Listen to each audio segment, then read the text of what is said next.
તો આજે આપણે ભણીશું ધોરણ 11 જેમનો વિષય છે BA, જેમાં ચેપ્ટર નંબર 10 આંતરરાષ્ટ્રીય વેપાર, જેનો આજે આપણે અભ્યાસ કરીશું ભાગ નંબર 3, જેમાં પ્રશ્ન ત્રીજો નિકાસ વેપાર માટેના પ્રોત્સાહનો સમજાવો।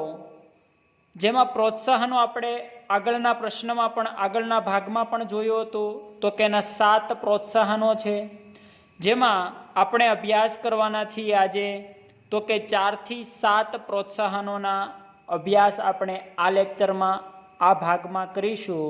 તો ચાલો પાઠ્યપુસ્તકના આધારે આપણે અભ્યાસ પ્રોત્સાહનોનો કરીએ। તો નાણાકીય સવલતો, સુવિધાઓ અને સેવાઓ। નાણાકીય સવલતો અને સેવાઓના માધ્યમ દ્વારા નિકાસ પ્રોત્સાહન પૂરા પાડવામાં જેમ કે કયા કયા મુદ્દાઓ અગત્યના છે તેનો અભ્યાસ કરીએ। તો પહેલા, નિકાસકારોને પેદાશની જે દિવસે નિકાસ કરે છે તે જ દિવસે તેના બિલના નાણાં પ્રાપ્ત થાય તેવી વ્યવસ્થા પણ કરવી જોઈએ। બીજો, હુંડિયામણ દરના ઘણા ખરા ફેરફાર સામે રક્ષણ પણ આપવું જોઈએ। જેમાં ત્રીજો મુદ્દો, આયાતકારને સરળતાથી માલ પ્રાપ્ત થાય તેવી પણ વ્યવસ્થા સારી કરવી જોઈએ। ચોથો મુદ્દો, આયાતકારની નાણાકીય સદ્ધરતા શું છે તેને તપાસીને તેના જામીન તરીકેની સેવા પૂરી પાડવી વગેરે જેવો સમાવેશ નાણાકીય સવલતો, સુવિધાઓ, સેવાઓમાં માધ્યમમાં કરવામાં આવ્યો છે। આ થયો ચોથો મુદ્દો। હવે વાત કરીએ 5મા મુદ્દાની। તો બિન આર્થિક સગવડો, જેમાં નિકાસકારોને સીધી આર્થિક મદદ કરવાને બદલે બિન આર્થિક સગવડો દ્વારા પણ પ્રોત્સાહન આપવામાં આવે છે, જેના મુદ્દાઓ આપણને આપ્યા છે નીચે 5 મુદ્દાઓ આપ્યા છે, તેનો અભ્યાસ પહેલા કરીએ। તો નિકાસ માટે જરૂરી માહિતી પૂરી પાડવી। નિકાસ માટેની બધી જ માહિતી હોય એ પૂરેપૂરી માહિતી આપવી જોઈએ અથવા પૂરી પાડવી જોઈએ। બીજું, નિકાસ પાત્ર પેદાશોનું પ્રોત્સાહન કરવા માટે જરૂરી તાલીમ પામેલા માણસો તૈયાર કરવા માટે પ્રશિક્ષણ અને તાલીમની વ્યવસ્થા પણ કરવી જોઈએ। પહેલેથી આ બધી તૈયારી હોય તો જ પેદાશોનું નિકાસ પાત્ર નોંધપાત્ર ગણવામાં આવે છે। પહેલેથી પેદાશ ઉત્પાદન કઈ રીતના કરવું અને તાલીમ પામેલા માણસો તૈયાર કરવા જોઈએ, પ્રશિક્ષણ પામેલા પણ સારી તાલીમ પામેલાને વ્યવસ્થા કરી દેવી જોઈએ કે ભાઈ આ રીતના વસ્તુ બનાવવી છે, એની માહિતી પૂરેપૂરી આપવી જોઈએ। ત્રીજો મુદ્દો, નિકાસકારો વચ્ચે સ્પર્ધા યોજી સૌથી વધુ નિકાસ કરે તેનું બહુમાન કરવું જોઈએ, માન સન્માન આપવું જોઈએ, તેની એક વ્યવસ્થા કરવી જોઈએ। ચોથો મુદ્દો, નિકાસ બજારોની માહિતી આપવી જોઈએ કે આ બજારોમાં વધારે વસ્તુની નિકાસ કરવામાં આવે છે, નિકાસ થાય છે। 5મો મુદ્દો, નિકાસ પેદાશોનું ઉત્પાદન કરતા કારખાનામાં હડતાલ અને તાળાબંધીને ગેરકાયદેસર જાહેર કરવા વગેરે જેવા અનેક બિન આર્થિક પ્રોત્સાહનો આપવામાં આવતા હોય છે। તો આ બિન આર્થિક સગવડો છે તેના મુદ્દા આપણે 5 જોયા, અને હવે આપણે જોઈએ 6થા મુદ્દામાં વિશિષ્ટ આર્થિક વિસ્તાર, સેજ, સ્પેશિયલ ઇકોનોમિક ઝોન। વિશિષ્ટ આર્થિક વિસ્તાર, સેજ, SEZ, સ્પેશિયલ ઇકોનોમિક ઝોન। વિશિષ્ટ આર્થિક વિસ્તાર અંગેનો કાયદો સંસદ દ્વારા 2005માં પસાર કરવામાં આવ્યો હતો અને 10મી ફેબ્રુઆરી 2006ના રોજ તે અમલી બન્યો। અમલી એટલે કે અમલમાં આવ્યો।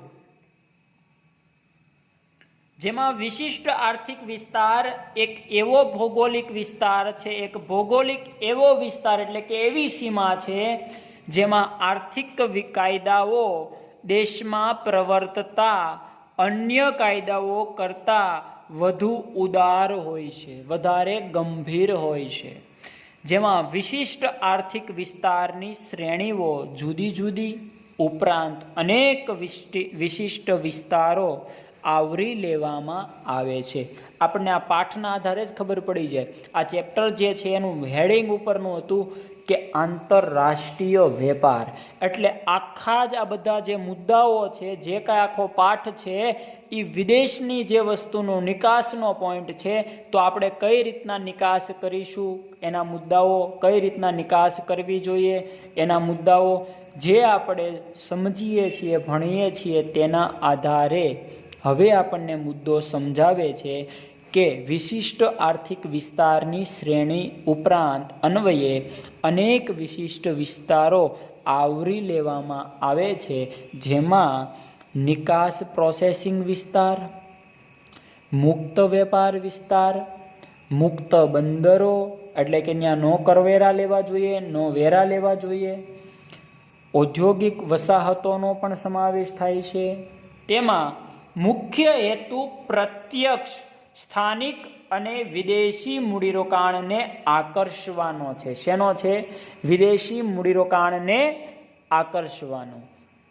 હવે વાત કરીએ વિશિષ્ટ આર્થિક વિસ્તારમાં ઔદ્યોગિક એકમોને ચીજવસ્તુઓની નિકાસ વૃદ્ધિ માટે જરૂરી પ્રોત્સાહનો જેવા કે કસ્ટમ ડ્યુટી, કેન્દ્રીય આબકારી જકાત,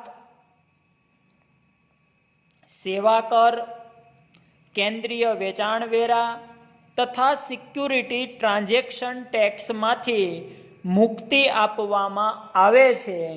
તેથી સ્થાનિક અને વિદેશી મૂડીરોકાણને આકર્ષવા ઉત્તેજન પણ આપવું જોઈએ તથા વિસ્તારમાં માળખાકીય સવલતો એટલે કે સુવિધાનો વિકાસ પણ કરવો જોઈએ. જેવા વગેરે પ્રોત્સાહનો આપવામાં આવે તો વિદેશી રોકાણકારો આપણા દેશમાં પોતાની કંપનીઓ અથવા ઔદ્યોગિક અથવા ઉદ્યોગો સ્થાપી શકે. તો અત્યારે કોરોનાના માહોલમાં જે ચાઇનામાં ઘણા લોકો ન્યૂઝમાં પણ જોયું હોય તો ઘણા વિદેશી રોકાણકારો ચાઇનામાં રોકાણ કરતા હતા. એ આજે ચાઇના તરફથી વળીને ભારત દેશમાં મૂડીરોકાણ કરવા માટે આકર્ષણને રૂપ થઈને ઘણા લોકો અત્યારે ભારતમાં રોકાણકાર વધી રહ્યા છે. તો હવે આગળ જોઈએ તો છેલ્લો મુદ્દો 7મો, નિકાસ પ્રક્રિયા વિસ્તાર ઇપીઝેડ, એક્સપોર્ટ પ્રોસેસિંગ ઝોન. ભારત સરકારે નિકાસ વેપાર માટેના પ્રોત્સાહનો માટે દેશના જુદા જુદા વિસ્તારોમાં નિકાસ પ્રક્રિયા વિસ્તારની શું કરી? તો કે સ્થાપના કરી છે. ભારત સરકારે નિકાસ વેપાર માટેના પ્રોત્સાહનો માટે દેશના જુદા જુદા વિસ્તારોમાં નિકાસ પ્રક્રિયા વિસ્તારની સ્થાપના કરી છે, જેમાં નિકાસ વૃદ્ધિ દ્વારા મોટા પ્રમાણમાં હુડિયામણ મેળવવા માટેના ઘણા બધા પ્રયત્નો કર્યા છે. જેમાં નિકાસ પ્રક્રિયા વિસ્તાર અને મુક્ત વેપાર વિસ્તાર પરસ્પર પર્યાય છે, એકબીજા પર આધાર રાખે છે. જેમાં ભારત સરકારે જાહેર કરેલી નીતિ હેઠળ કંડલા, સાંતાક્રુઝ, મુંબઈ, ફાલ્ટા, નોઈડા, કોચીન, ચેન્નઈ, વિશાખાપટ્ટનમ, દ્વારકા પાસે કોસિન્દ્રા તથા ભરૂચ પાસે દહેજ એમ વિવિધ સ્થળે મુક્ત વેપાર વિસ્તાર ફ્રી ટ્રેડ ઝોન સ્થપાયેલ છે કે ત્યાં મુક્ત રીતે તમે વેપાર કરી શકો છો. આ જે નામ આપ્યા છે તે જગ્યાએ તમે મુક્ત, વધારે તમારે કરવેરો કે વેરો કે કંઈ વધારે તકલીફ અનુભવાતી નથી, જેને લીધે તમે ધીમે ધીમે ત્યાં મુક્ત રીતે વેપાર કરી શકો છો. હવે વાત કરીએ નિકાસ પ્રોત્સાહન માટે મુક્ત વેપાર વિસ્તારમાં આબકારી જકાત, દેશની અંદર અને પરદેશ સાથેના નાણાકીય વ્યવહારો પરના નિયમન અને મજૂરોને લગતા કેટલાક કાયદા નિયમનો હળવા હોય છે અને આવા વિસ્તારોમાં ઉદ્યોગો ચલાવવા માટે પ્રાથમિક સુવિધાઓ જેવી કે રસ્તા, વીજળી, પાણી, સંદેશા વ્યવહારની સગવડો અને ઊંચી ગુણવત્તાવાળો કાચો માલનો પુરવઠો સતત મળી રહે તેવી ખાતરી પણ આપવામાં આવે છે નિકાસ પ્રક્રિયામાં, જેમાં નિકાસ પ્રક્રિયા વિસ્તારમાં સરકાર નિકાસકારોને નિકાસ અંગેની અદ્યતન અને વિવિધ માહિતીઓ પૂરી પાડે છે અને વિદેશોમાં વિવિધ પ્રદેશોના બજારની સ્થિતિ, નિકાસ માટે રાજકીય પરિસ્થિતિ અને વાહનોની અવરજવરની સુવિધાઓની પણ પૂરેપૂરી માહિતી બહાર પાડવામાં આવતી હોય છે. તો આ આપણે મુદ્દા જોયા. નિકાસ વેપાર માટેના પ્રોત્સાહનના જે 7 મુદ્દા છે તેનો આપણે અભ્યાસ કર્યો અને તેના આધારે આપણે આ 7 મુદ્દાનો અભ્યાસ કર્યો.